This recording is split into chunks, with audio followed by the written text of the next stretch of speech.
1947 रोजी भारत ब्रिटिशांच्या झोपखड्यापासून स्वतंत्र झाला.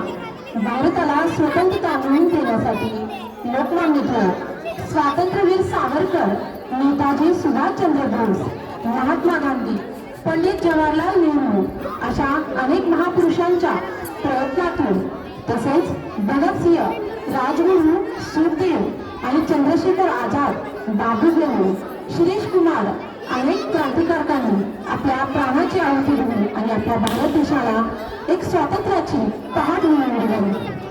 अपनी आजादी को हम हरगिज भुला सकते नहीं, सर कटा सकते हैं लेकिन सर झुका सकते नहीं, सर कटा सकते हैं लेकिन सर झुका सकते नहीं. आजचा दिवस आपल्या जीवनातील, सर्वांच्या जीवनातील, भारतीयांच्या जीवनातील अगदी सुवर्ण दिवस आणि आज आपण सर्वजण त्या सुवर्ण दिवस साजरा करण्यासाठी इथे उपस्थित राहिलो. त्यानंतर आपले जे छोटे स्पर्धक आहेत ते स्पर्धक